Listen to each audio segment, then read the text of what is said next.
Let us start with sp2 hybridization. Today we will talk about sp2 hybridization in case of ethane. Right? Ethane we have already completed.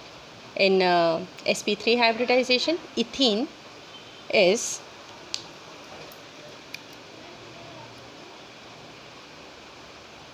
C2H4. Right? The same way you have to follow the steps. Carbon is a central atom. Carbon, write its atomic number, it is 6. Then its electronic configuration, 1 is 2, 2 is 2 and 2p2. Right? Then select the orbitals with almost similar energies. Write ground state and represent these orbitals. 2s with 2 electrons and 2p is again with 2 electrons. Right? After writing, again look at the compound. How many hydrogen atoms are surrounding it? One carbon atom is surrounded by 2 hydrogens. Right? So I want 3 sigma bonds. 3 sigma bonds means at least 3 half-filled orbitals are required.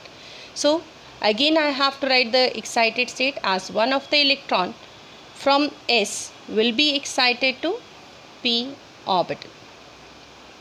2s and 2p. I had 2 electrons in 2p earlier and one is excited from it from S, so I have 1 each. Right? Now as this carbon has only 3 sigma bonds, right? Each carbon is with only 3 sigma bonds, so I want only 3 orbitals this time which will be considered as hybrided one. So 1 from S and 2 from P, so this is sp2 hybridization. Right? Now look at this p orbital.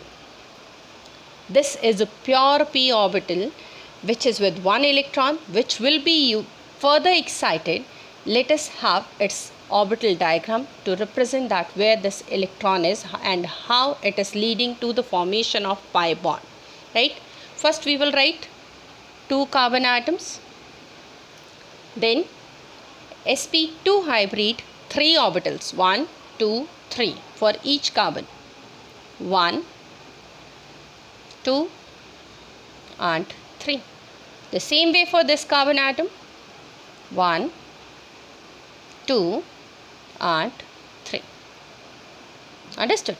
Now check for hydrogens. I have 4 hydrogens, means each carbon is with 2 hydrogens, right?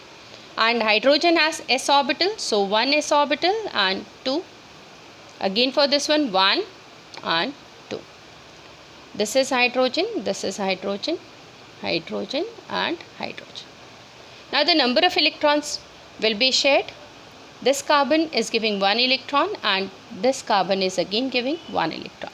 The same way, 1 electron from this carbon and 1 from hydrogen, 1 from hydrogen and 1 from carbon, 1 from carbon, 1 from hydrogen, 1 from carbon and 1 from hydrogen. Means all these are sigma bonds.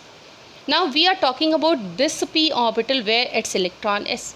As it is the pure p orbital, so I'll draw only p orbital, and p has dumbbell shape. Right? P has dumbbell shape. So represent p in the form of a dumbbell.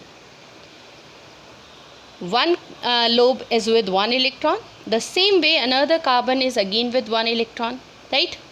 The lower lobes are without any electrons, so although it will overlap, but it will not lead to the formation of any kind of bond. Understood? See, these orbitals will overlap to have one bond. Although it is overlapping, but still as they don't have any electrons, so the bond formation will not take place.